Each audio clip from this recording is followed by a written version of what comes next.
All right, so we're on to part 3. Hopefully this is the last one, and we've got 2 more types of problems to talk about. So you'll notice in this one, we no longer know what the angle measure is. The angle measure is going to be a variable, but we do know that the angle measure lies in the first quadrant for each of these. So for my x angle, it's telling me that the sine of x is equal to 5 over 13. So using SOHCAHTOA, that is so. So that's telling me that the opposite of x is 5 and the hypotenuse is 13. So we can do a little Pythagorean theorem and say 5 squared plus what squared gives me 13 squared. And if you do some work on that, you're going to get that b is equal to 12. Okay, so that means the sine of x is 5 over 13, and now we know the cosine of x is 12 over 13. So now if I build a y angle in the first quadrant, this is saying that the sine of y is equal to 4/5. So again, that is the so. So opposite over hypotenuse. So the opposite of y is 4 and the hypotenuse is 5. So we would say 4 squared plus what squared gives me 5 squared. And again, if you solve that for b, you're going to get b is equal to the square root of 9 or just 3.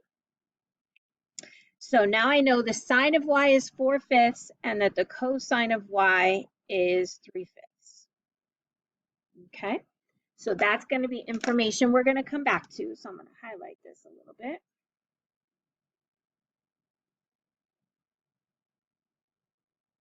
Okay, so then using our identity for the sum for cosine, we're going to say that this is cosine of x, cosine of y, change the symbol, and then we get sine of x, sine of y.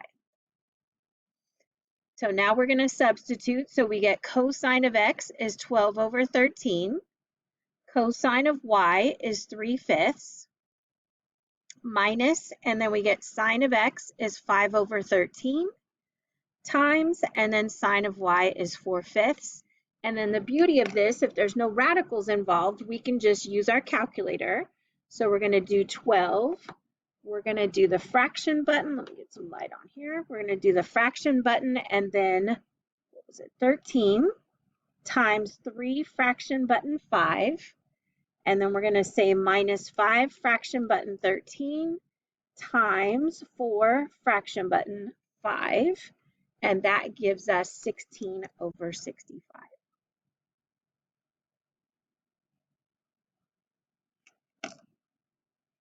Okay, so we're going to try another one. This one's going to involve tangent. And so again, x is in the first quadrant, y is also in the first quadrant. So we're going to set this up. So my x angle says that the cosecant of x is equal to 13 over 5. So if I take the reciprocal, that means the sine of x is equal to 5 over 13. And sine is opposite over hypotenuse, so that gives us 5 here and 13 here. And hopefully you remember from the last problem, this would be a 12. So now I can say that the tangent of x, because I noticed that I'm looking for tangent here, is going to be 5 over 12. So then in the second triangle with an angle of y, they said cotangent of y is equal to 4/3. So if I take the reciprocal, that means tangent of y is going to be the reciprocal, which is 3/4. So I could put a 5 in here, but really, whoops, that's not a 5.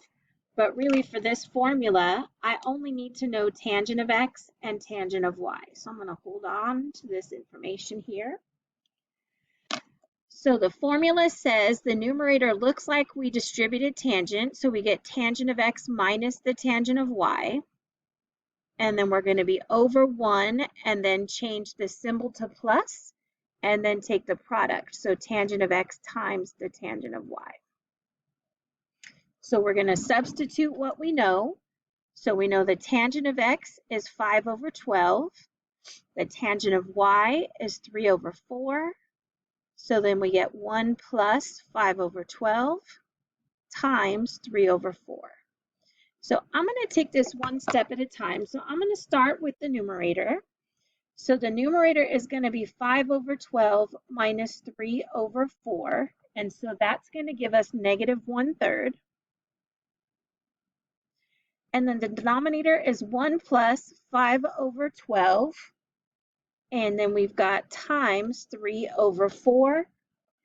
And that's going to give me, now this is a mixed number, so I don't want my denominator to be a mixed number. So I'm going to press the second button, the fraction button, and the equal button.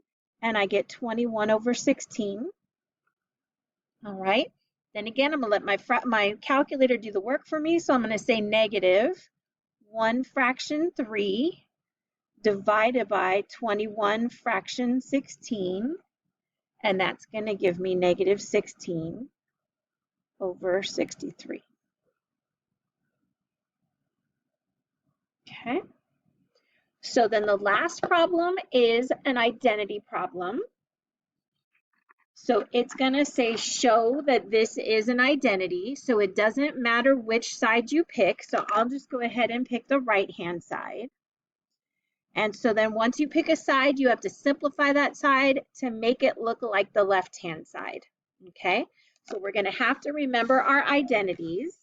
So here, the sign identity says I'm going to take the sine of 30, cosine of A, keep the symbol the same, and then cosine of 30 times the sine of A. So remember, the sine function has different functions and the same symbol. Cosine function has the same functions and the opposite symbol. So we're going to keep that in mind as we're doing this. So if we look at our unit circle, the sine of 30 degrees is 1/2.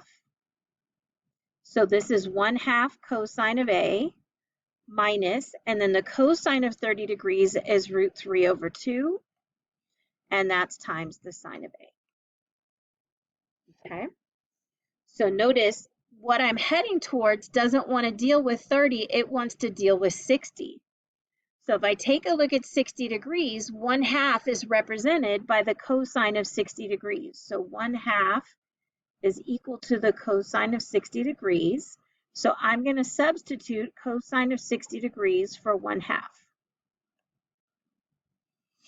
And then at 60 degrees, root 3 over 2 is the y value. So that's the sine of 60 degrees. So I can say minus sine of 60 degrees, sine of A. So if you look at the formula for cosine, it's saying they want it to be the cosine of 60 cosine of A, change the symbol to minus, and then sine of 60 sine of A. So this is equal to the cosine of 60 degrees plus A, and we made it look like the left-hand side.